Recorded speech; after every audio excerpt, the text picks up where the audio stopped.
Chapter 53 of Great Expectations, by Charles Dickens.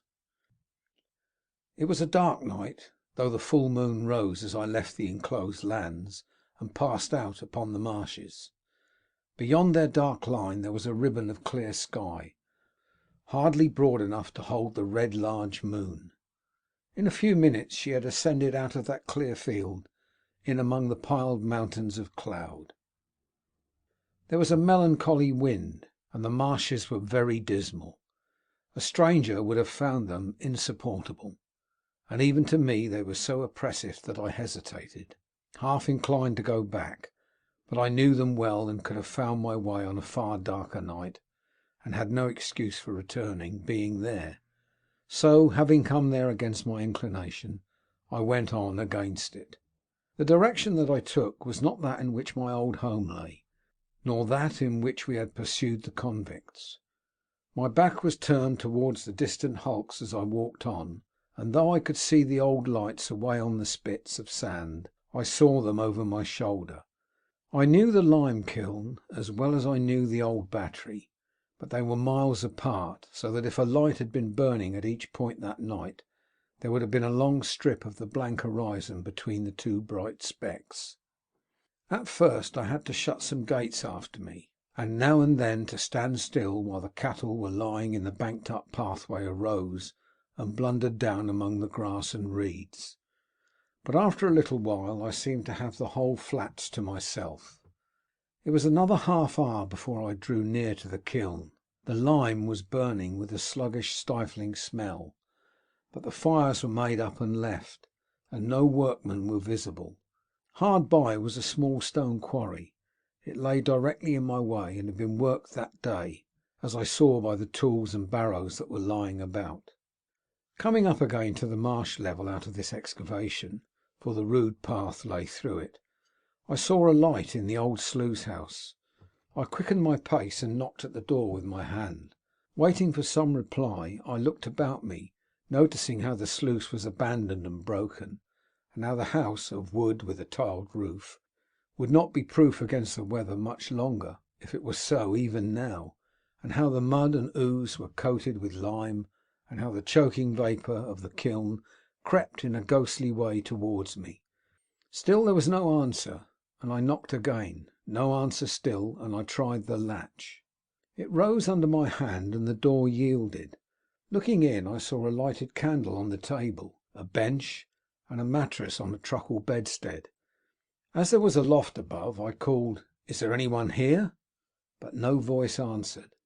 Then I looked at my watch, and finding that it was past 9, called again, "Is there anyone here?" There still being no answer, I went out at the door, irresolute what to do.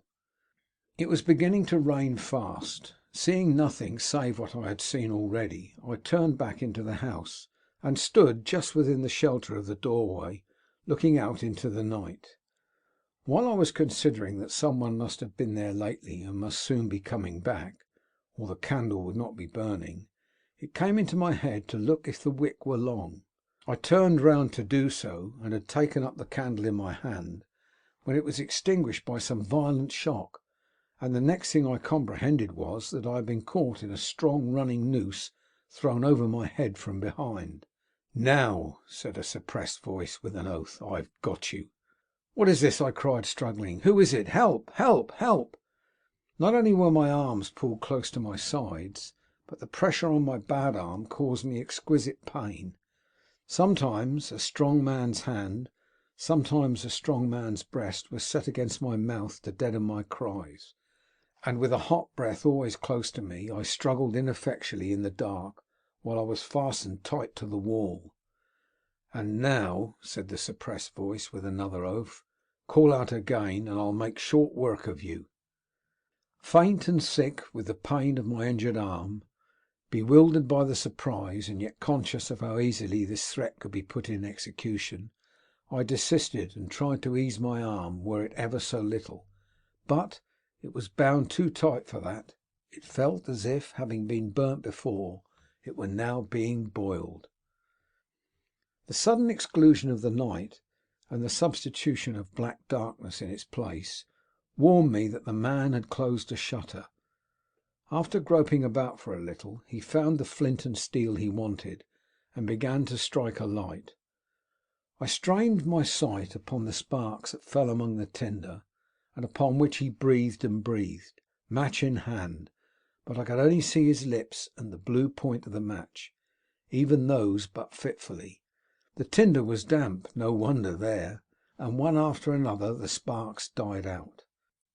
The man was in no hurry, and struck again with the flint and steel. As the sparks fell thick and bright about him, I could see his hands and touches of his face, and could make out that he was seated and bending over the table, but nothing more. Presently I saw his blue lips again, breathing on the tinder, and then a flare of light flashed up and showed me Orlick. Whom I had looked for, I don't know. I had not looked for him. Seeing him, I felt that I was in a dangerous strait indeed, and kept my eyes upon him. He lighted the candle from the flaring match with great deliberation, and dropped the match and trod it out. Then he put the candle away from him on the table so that he could see me, and sat with his arms folded on the table and looked at me. I made out that I was fastened to a stout perpendicular ladder a few inches from the wall, a fixture there, the means of ascent to the loft above. "Now," said he, when we had surveyed one another for some time, "I've got you. Unbind me, let me go." "Ah," he returned, "I'll let you go. I'll let you go to the moon. I'll let you go to the stars, all in good time. Why have you lured me here? Don't you know?" said he, with a deadly look. "Why have you set upon me in the dark?" "Because I mean to do it all myself. One keeps a secret better than two. Oh, you enemy, you enemy!" His enjoyment of the spectacle I furnished, as he sat with his arms folded on the table, shaking his head at me and hugging himself, had a malignity in it that made me tremble. As I watched him in silence, he put his hand into the corner at his side, and took up a gun with a brass-bound stock. "Do you know this?" said he, making as if he would take aim at me. "Do you know where you saw it afore? Speak out, wolf." "Yes," I answered. "You cost me that place. You did. Speak." "What else could I do?" "You did that, and that would be enough without more. How dared you come betwixt me and a young woman I liked?" "When did I?" "When didn't you? It was you as always give old Orlick a bad name to her. You gave it to yourself. You gained it for yourself. I could have done you no harm, if you had done yourself none." "You're a liar, and you'll take any pains and spend any money to drive me out of this country, will you?" said he, repeating my words to Biddy in the last interview I had had with her. "Now I'll tell you a piece of information. It was never so well worth your while to get me out of this country as it is to-night. Ah, if it was all your money 20 times told, to the last brass farden." As he shook his heavy hand at me, with his mouth snarling like a tiger's, I felt that it was true. "What are you going to do to me?" "I'm a-going," said he, bringing his fist down upon the table with a heavy blow, and rising as the blow fell to give it a greater force, "I'm a-going to have your life." He leaned forward staring at me, slowly unclenched his hand and drew it across his mouth as if his mouth watered for me, and sat down again. "You was always in old Orlick's way, ever since you was a child. You goes out of his way this present night, he'll have no more of you. You're dead." I felt I had come to the brink of my grave. For a moment I looked wildly round my trap for any chance of escape, but there was none. "More than that," said he, folding his arms on the table again, "I won't have a rag of you, I won't have a bone of you left on earth. I'll put your body in the kiln. I'll carry 2 such to it on my shoulders, and let people suppose what they may of you. They shall never know nothing."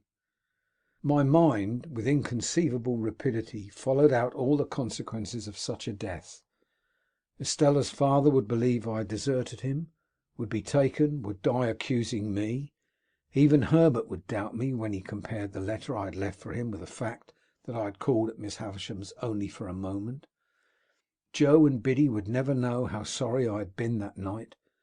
None would ever know what I had suffered, how true I had meant to be, what an agony I had passed through. The death close before me was terrible, but far more terrible than death was the dread of being misremembered after death.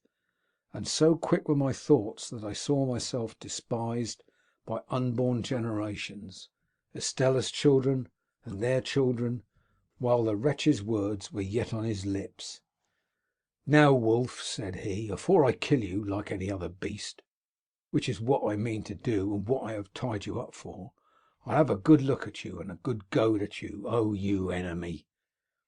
It had passed through my thoughts to cry out for help again, though few could know better than I the solitary nature of the spot and the hopelessness of aid. But as he sat gloating over me, I was supported by a scornful detestation of him that sealed my lips.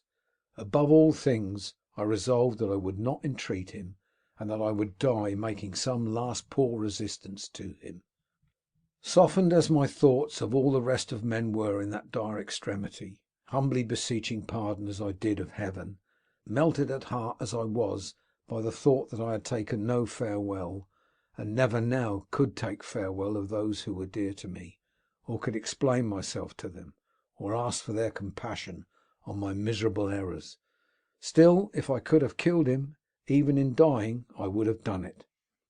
He had been drinking, and his eyes were red and bloodshot.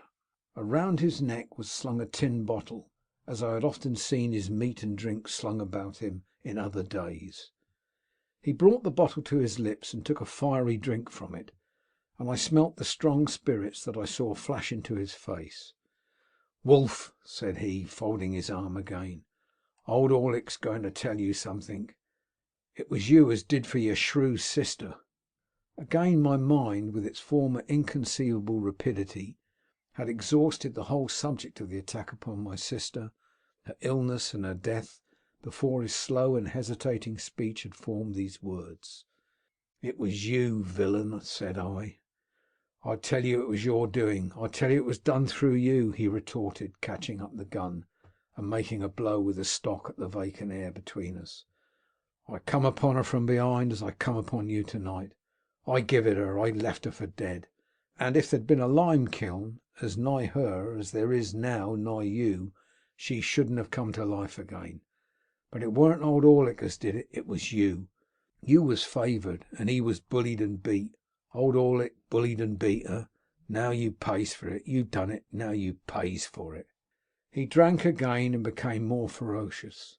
I saw by his tilting of the bottle that there was no great quantity left in it. I distinctly understood that he was working himself up with its contents to make an end of me. I knew that every drop it held was a drop of my life. I knew that when I was changed into a part of the vapour that had crept towards me but a little while before, like my own warning ghost, he would do as he had done in my sister's case, and make all haste to the town, and he'd be seen slouching about there drinking at the alehouses.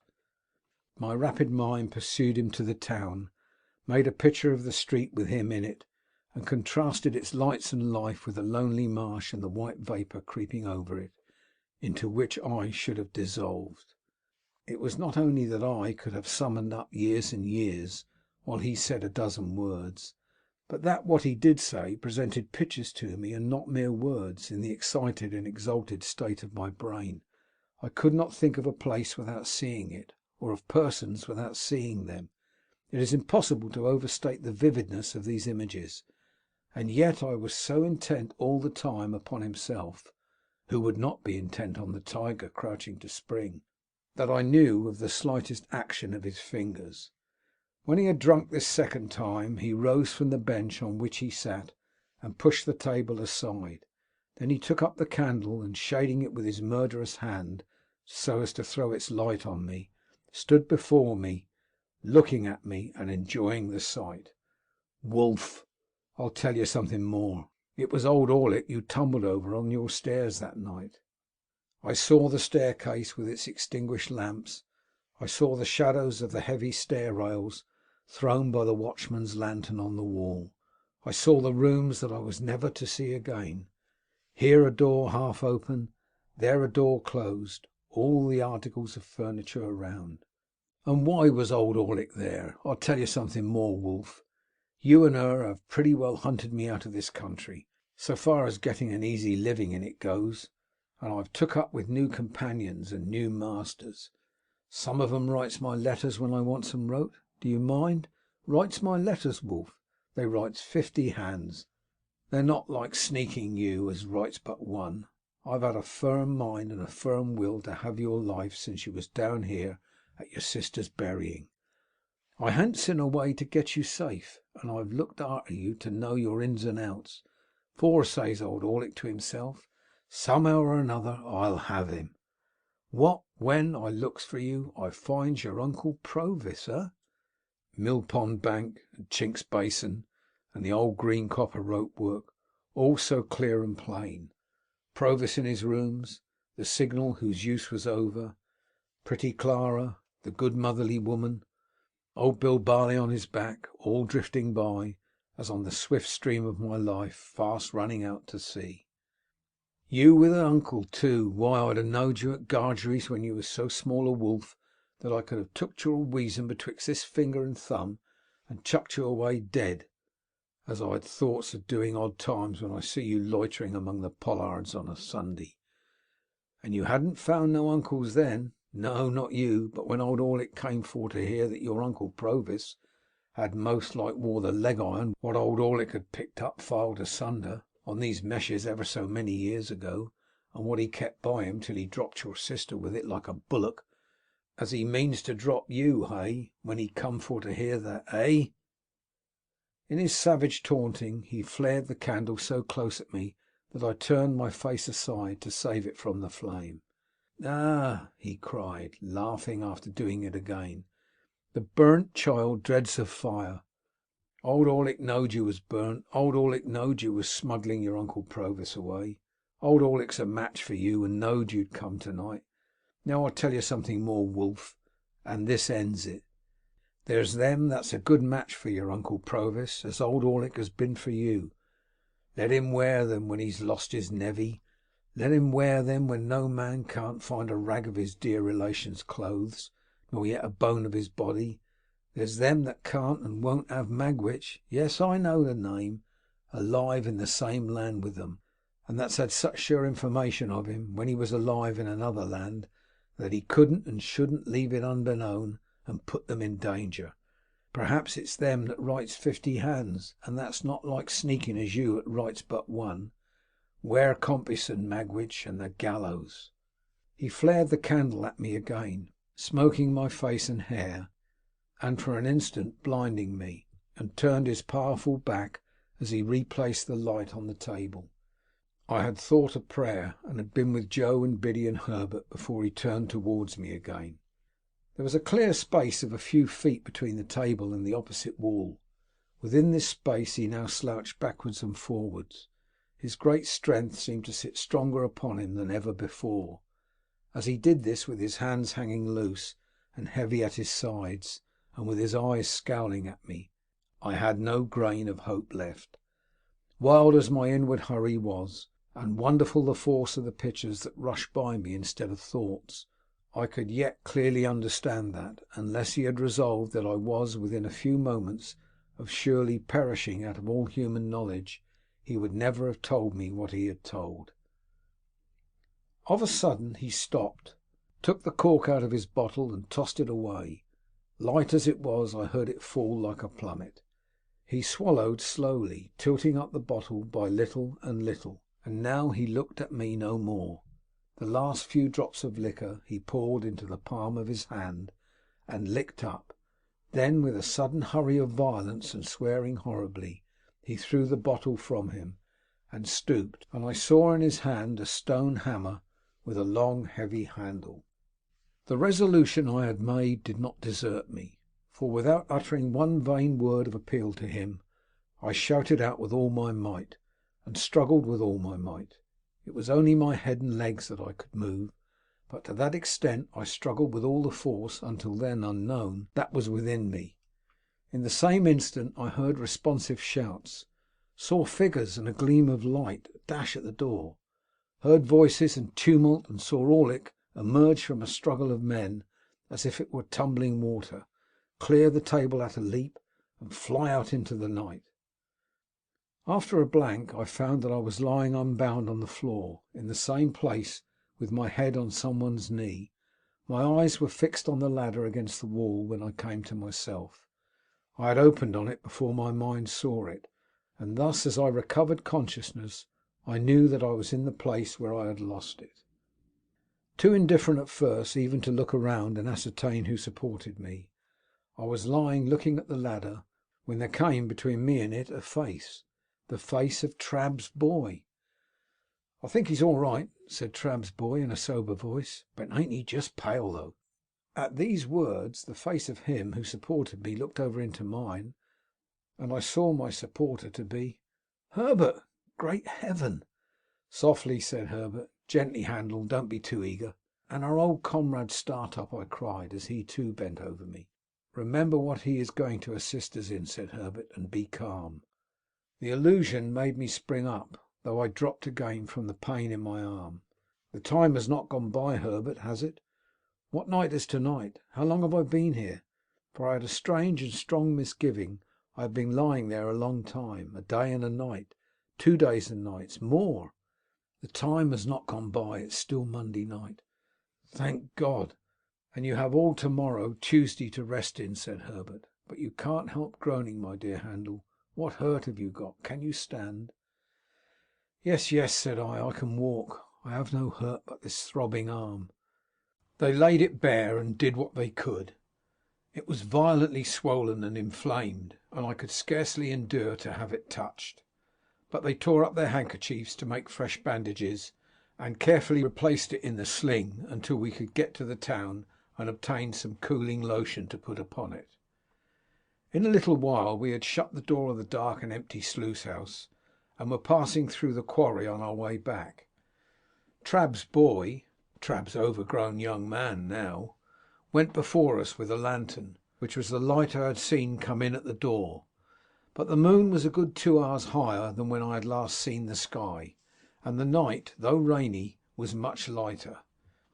The white vapour of the kiln was passing from us as we went by, and as I had thought a prayer before, I thought of thanksgiving now.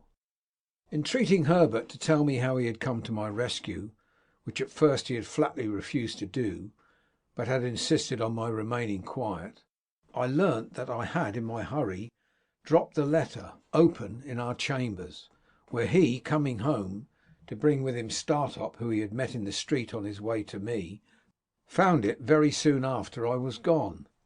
Its tone made him uneasy, and the more so because of the inconsistency between it and the hasty letter I had left for him. His uneasiness increasing instead of subsiding after a quarter of an hour's consideration, he set off for the coach office with Startup, who volunteered his company, to make inquiry when the next coach went down. Finding that the afternoon coach was gone, and finding that his uneasiness grew into positive alarm, as obstacles came in his way, he resolved to follow in a post chaise. So he and Startup arrived at the Blue Boar, fully expecting there to find me, or tidings of me, but finding neither, went on to Miss Havisham's, where they lost me. Hereupon they went back to the hotel, doubtless at about the time when I was hearing the popular local version of my own story, to refresh themselves and to get some one to guide them out upon the marshes. Among the loungers under the Boar's archway happened to be Trabb's boy, true to his ancient habit of happening to be everywhere where he had no business, and Trabb's boy had seen me passing from Miss Havisham's in the direction of my dining place. Thus Trabb's boy became their guide, and with him they went out to the sluice house, though by the town way to the marshes, which I had avoided.